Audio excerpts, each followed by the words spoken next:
Welcome, and today's lesson is about being able to calculate the angles in an isosceles triangle. It's Maths Watch clip number 93 if you want to watch an alternative video.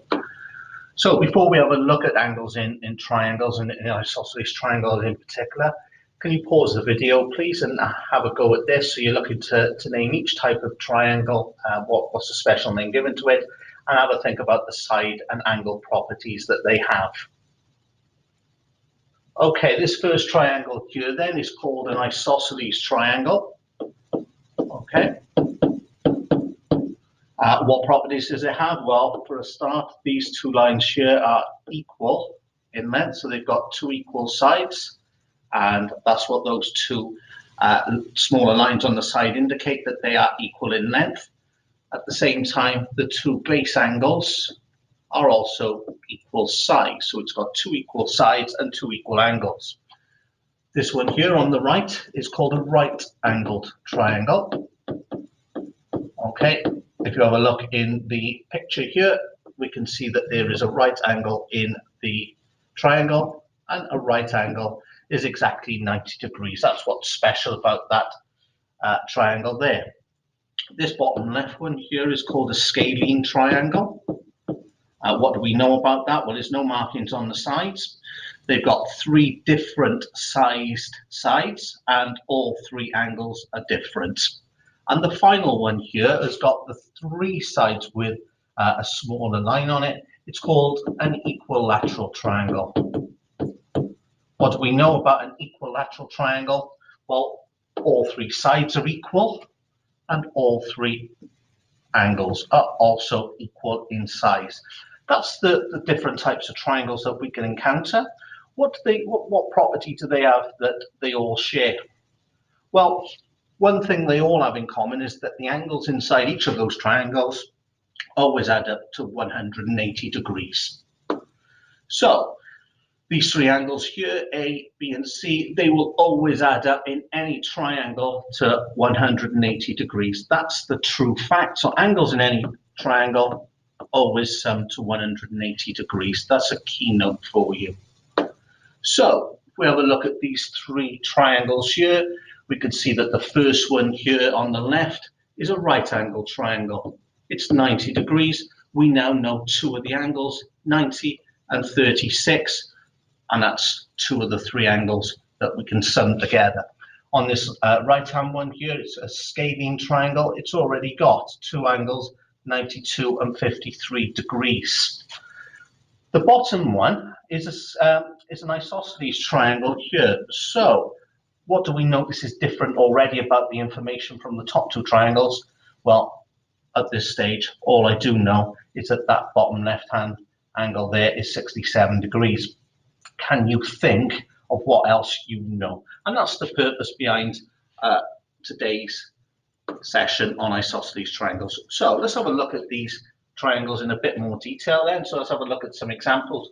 You should be having a go at these, working along and making some key notes. So on this one here, what do we see?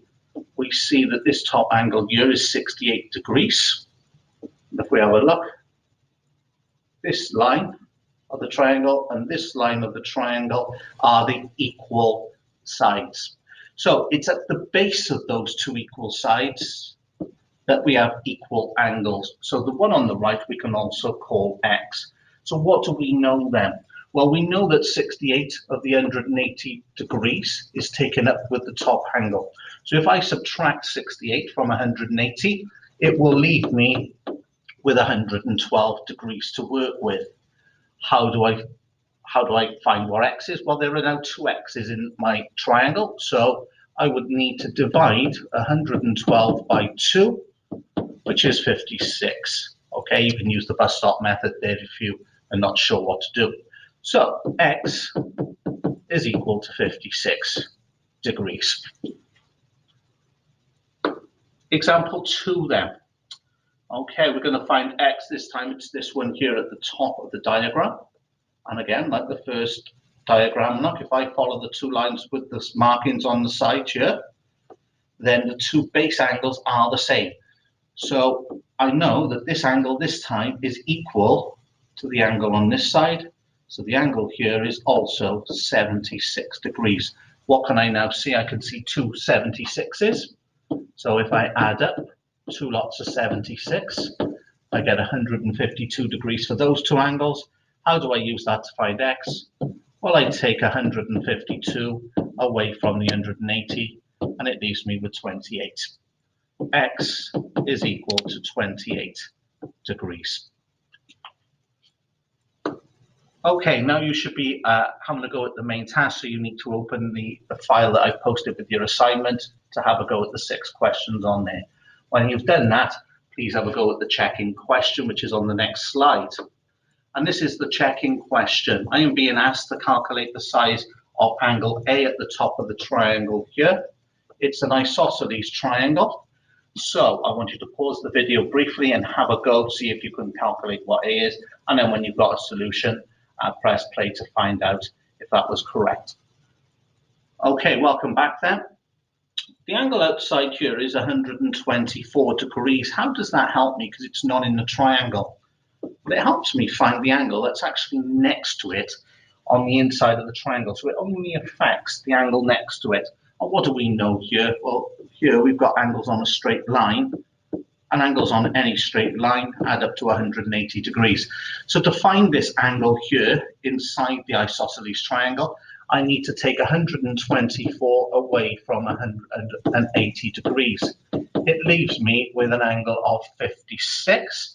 So in here, this angle here is 56 degrees.